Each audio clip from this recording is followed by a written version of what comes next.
Black shiny boots, designer bag slung over Robyn's shoulder. No stop at the casket, no respectful nod to Janelle, just click of heels, straight up the aisle. And with no one inviting him, Kody moved to the pulpit. He wasn't in the program. What followed was a slow-motion train collision. Kody's words just skidded along the surface of Garrison's life. Rather, they orbited his own pain, his public persona, his woundedness at being left out. The words he spoke were like a thrown stone. "We grieve not only for our children," he said, "but our influence and legacy." You felt the room shift. The silence was no longer somber. It was stunned, then seething. Janelle stood up, calm, stable, ice clear. "You don't get to do this," she told him. Her voice never rose, but each syllable cut the air. She was calling him out for leaving Garrison behind, for hijacking the story, for keeping the day all about him. Christine emerged. Logan trailed along. Even Mary, Kody's oldest friend, said nothing.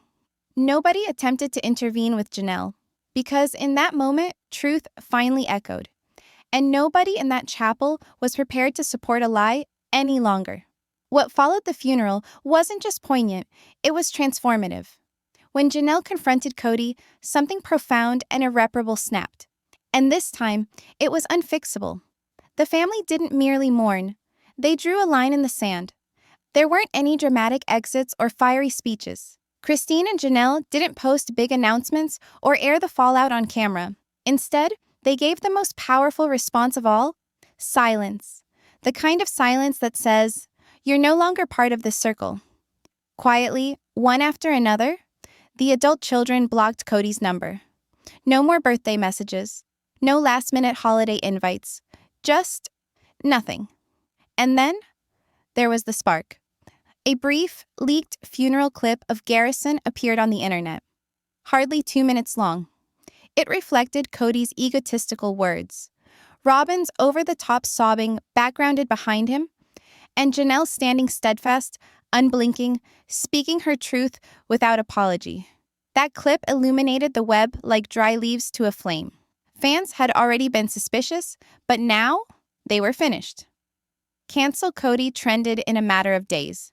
Forever, fans went back and rewatched old episodes with newfound scrutiny.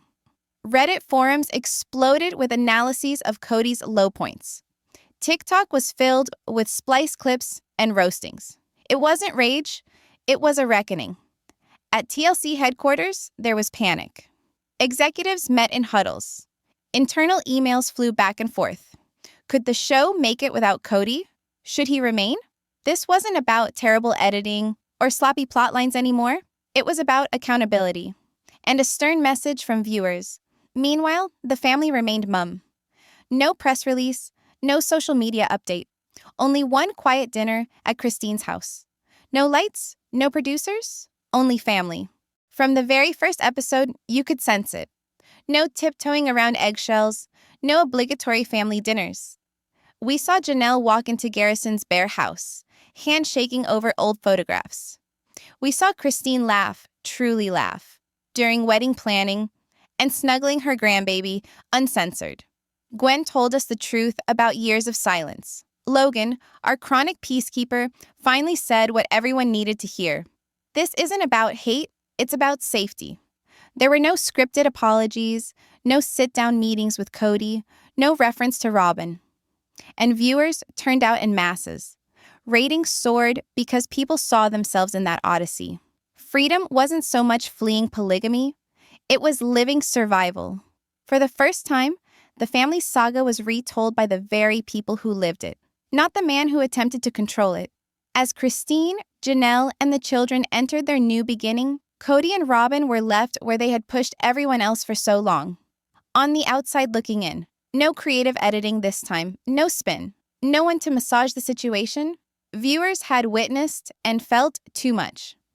There was no rolling the tape back. Kody's own refined image crumbled beneath the weight of his own past. Favoritism, manipulation, and gone-for-the-day disappearances had finally come back to haunt him. Fans recalled all the hot-tempered tirades, all the holidays he had missed, all the tears he had disregarded. Now even his own children were done with him.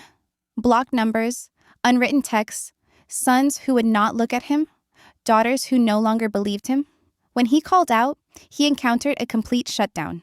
Robyn tried one final time to save their narrative.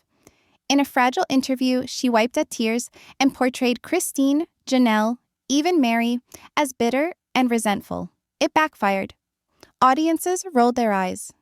The hashtag #VictimRobyn gained traction. People recognized the martyr act she'd mastered while reaping the benefits in secret. Gwen didn't require a megaphone. She merely tweeted, "Healing begins when honesty starts." Brief, honest, utterly devastating. And Mary, who was once so fiercely devoted to Cody, rose up with serene clarity. Sometimes you cling for so long, you forget you deserve peace. One sentence, and loyal fans all around the world sensed the final snap of closure. Cody's universe continued to close in. No appearance, no Sunday family dinners, no authority. All he had remaining was the one decision he'd forever guarded, Robyn. But the kingdom they created was empty, such as a castle constructed of echoes, appears grand on the surface, empty in the middle. Spend years shutting everyone else up, and sooner or later, nobody's there to listen to you either. From that rubble, however, something magnificent was created. The tale shifted towards self-worth, plain truth, and, ultimately, liberty. And then the silence. The kind that does not fall, but settles upon your chest and makes it difficult to breathe. Within the chapel, the mourners sat stone silent, jaws clenched, hearts aching where words couldn't reach, eyes red from tears unshed.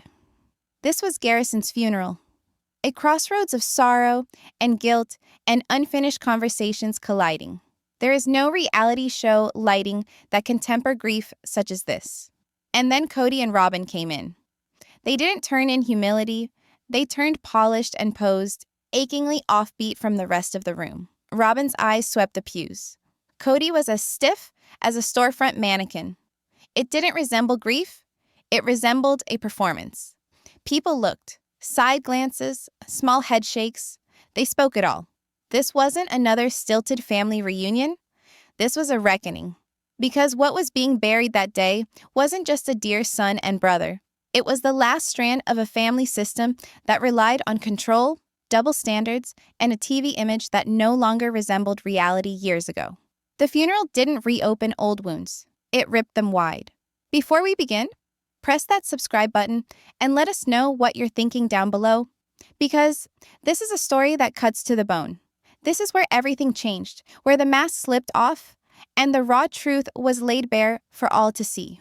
What came next felt more like a scene and less like an uprising of the family. Garrison's death shattered the Browns as nothing else had. This was not TV soap. It was a heart-tearing loss that cut across every sibling, every mother, everyone who had really been there for him. The church fell silent, achingly silent. No cameras, no script, only raw bereavement. You could sense it in Janelle's quiet forbearance, in Gabriel's staring, unblinking sight down at the ground, in Gwen covering her face to keep the moment back. Then double doors opened wide. Cody and Robyn glided in hand, as if they were walking onto a red carpet. And isn't that the one we've learned the hard way? That however many years the birthday parade and the anniversary parade go on, eventually there is one day when you opt for peace rather than appearances, for self-worth rather than remaining for the kids' sake, for truth rather than the familiarity of the lie.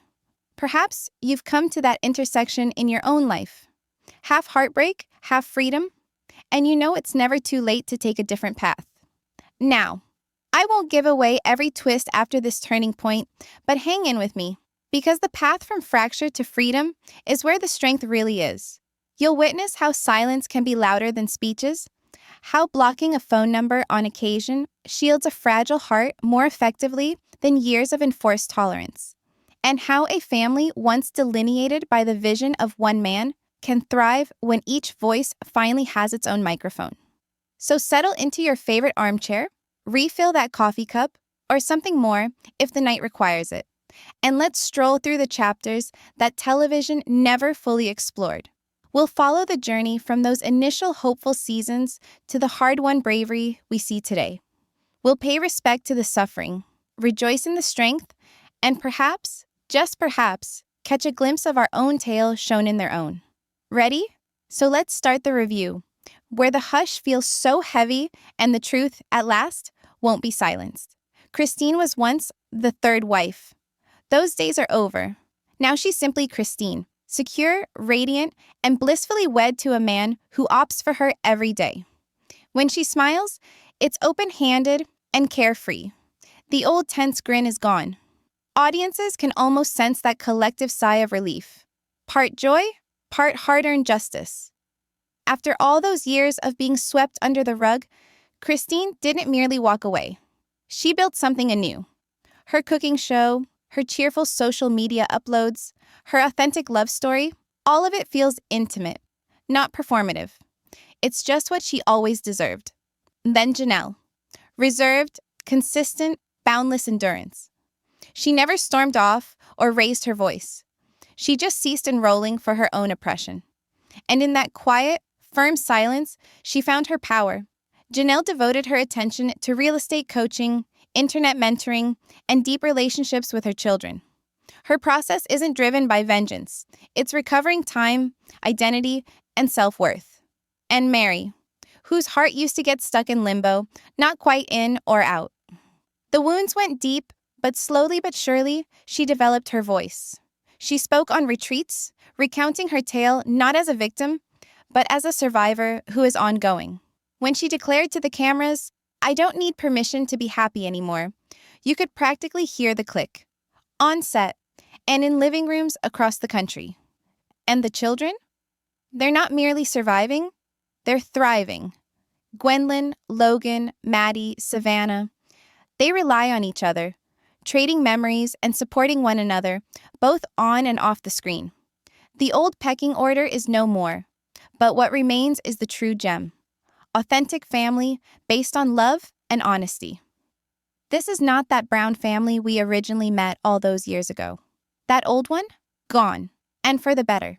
In its stead is something more solid and much more real.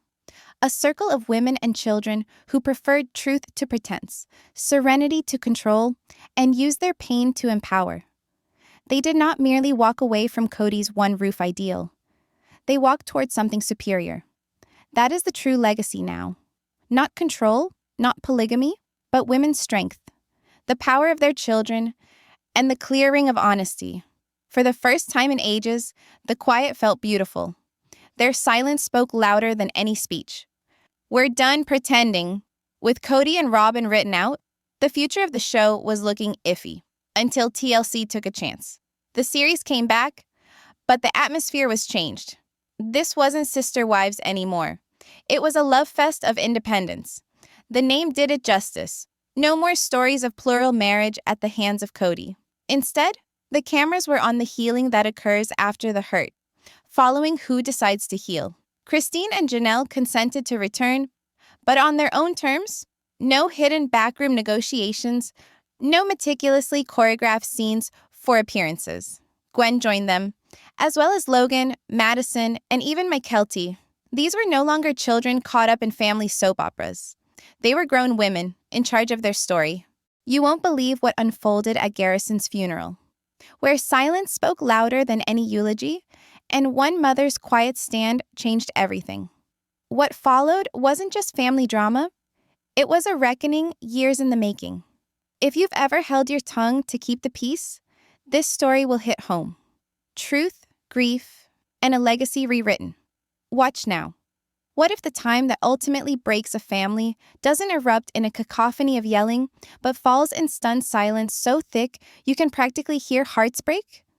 Imagine a chapel filled with gentle afternoon light, aisles of crying faces preparing for a eulogy, and then a father rises to speak, not to celebrate the son they've just buried, but to save the name he feels slipping away from him. In that gasp-taking moment, the decades-long saga of the Brown family spins off its axis, and everyone present in the room is aware that nothing will ever be the same again. For over a decade, we welcome these faces into our own homes. Curious, perhaps even optimistic, that plural marriage would appear more vibrant under the glare of studio lights. We sat through tense couch interviews and holiday potlucks, babies swaddled in pastel blankets, and mothers smiling over thinly veiled pain. Behind each meticulously cut episode, however, lingered a question. How long can any household endure when one voice silences all the others? Perhaps you've experienced something like it. Seated at a kitchen table stacked high with casserole dishes, avoiding the conversation as it careens perilously close to old wounds. Perhaps you're familiar with the slow burn of loss in seeing one child drift away, or the pain of learning your gentlest sacrifices went unseen. If so, you'll recognize how that single moment at the pulpit seemed less a television scene and more a reckoning chiseled in stone. Over to the side, just out of the way, Christine, the erstwhile wife number 3, exhales a small, unflinching breath. She's traveled a path that leads to freedom and genuine laughter, but she remains familiar with the bite of being ignored. In the aisle across from her, Janelle stands tall, shoulders squared, eyes as still as an alpine lake in winter. Reserved, earthy, never one for drama, but today prepared to state the truth aloud. Damn consequences. And somewhere toward the back pew, Mary runs her thumb along the edge of her playbill. A woman who has known fierce devotion and the empty pain of limbo, whether quiet peace will at last be hers to take. The kids, bigger now in body and in voice, catch each other's eye. For them, the funeral is not just an obsequy to a brother. It's a branch in the path where quiet can no longer be mistaken for love. They have tales to reveal, wounds to identify, prospects to shield. And in that electric silence, each concealed fissure that has scarred the family's past shines bright as stained glass in sunlight. So how did we get here? To this moment where quiet determination trumps showy bravado? How did a single devastating loss spark a revolution of honesty, accountability, and, yes, hope? And what does it tell us about the rest of us? Us who spent half a lifetime discovering that speaking out isn't treason, it's survival. If you're somewhere north of 50, you've likely seen empires and illusions rise and collapse. On TV, in the news, maybe even at your own dinner table. You've learned that reputations can be varnished, but character shows its grain when the finish wears thin. You know the bittersweet truth that sometimes freedom feels less like fireworks and more like a deep exhale after years of holding your breath. That's why this narrative is important, because it isn't merely reality show material. It's a reflection held up to each relationship in which control is disguised as care. Picture, then, the shock when a 2-minute leaked clip goes viral. The self-aggrandizing monologue of a father, the melodramatic crying of a stepmother, and the crystalline put-down of a mother slicing through the din. Hashtags explode, reruns of older episodes are watched in slow motion, and fans who previously cheered the family's uniqueness now scan the clip for the telltale giveaways they had overlooked. But beyond the online furor is something subtler and more lasting. Women and children finding they can author their own ending, without apology, without permission.